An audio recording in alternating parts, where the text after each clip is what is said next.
Hello everyone, welcome to the channel. In July 2024, the world witnessed a financial earthquake that sent shockwaves through global markets. The government of Birmingham, the second largest city in the United Kingdom, declared bankruptcy. And just weeks later, something once thought impossible happened. The Prime Minister's office announced, the United Kingdom is officially bankrupt. It was a chilling moment. For the first time, economists could see with frightening clarity that a global debt crisis was no longer a theory. It was here, and Britain was only the beginning. For decades, the world has been running on one dangerous engine: debt-fueled growth. Since the mid-1970s, global public debt has tripled, reaching a staggering 92% of global GDP. By 2023, total world debt climbed to a record $97 trillion, and it's still rising. The United Nations warned, the global economy is standing on a mountain of debt, one that's beginning to crack. Even more alarming, developing countries now carry 30% of this global debt, double what they did just a decade ago. Their hospitals, schools, and climate projects are suffocating under interest payments. In 2022 alone, these nations spent a record $443 billion just repaying government-backed loans.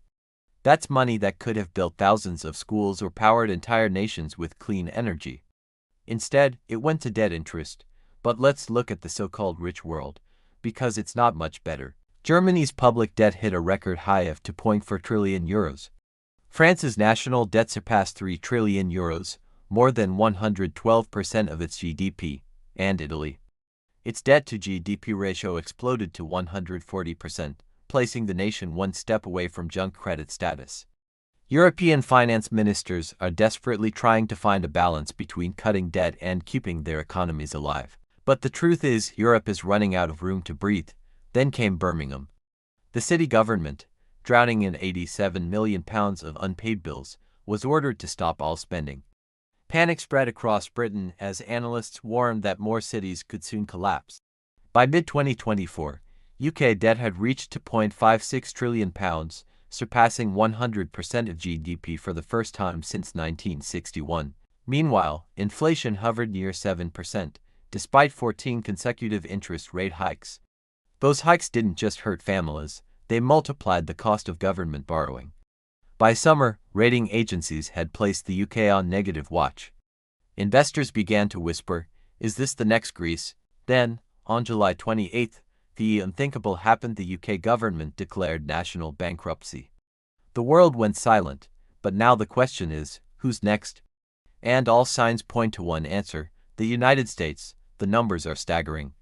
The Congressional Budget Office predicts that U.S. public debt will more than double, from $24 trillion to over $46 trillion by 2033. By mid-century, U.S. debt will reach 181% of GDP. Even the mighty dollar can't hide the cracks anymore. Treasury bonds have crashed nearly 50% from their peaks, and interest payments on the national debt are expected to skyrocket to $1.4 trillion by 2033. That's more than America spends on defense. And here's the real problem. In an election year, no politician wants to cut spending. Even Elon Musk warned, the United States could become the next country to go bankrupt right after the UK. This isn't just about the countries. It's about a global system built on credit and illusion. When one major economy collapses, others won't be far behind. When Britain fell, investors fled to the US, but when the US falls, there will be nowhere left to hide. Economists now call it the debt domino effect. When one tile falls, the rest follow. What happened in Birmingham was a warning shot. What's happening in London and Washington could become a global financial storm. For decades, we believed we could borrow today and worry tomorrow. But tomorrow has arrived.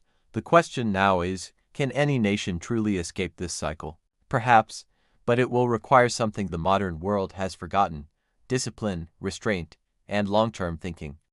Until then, the world continues to spin on borrowed time and borrowed money. Because when a government declares bankruptcy, it's not just the balance sheet that collapses. It's trust. And once trust is gone, the entire system begins to crumble. This is the story of our age, a world addicted to debt, standing on the edge of its greatest reckoning. Thanks for watching.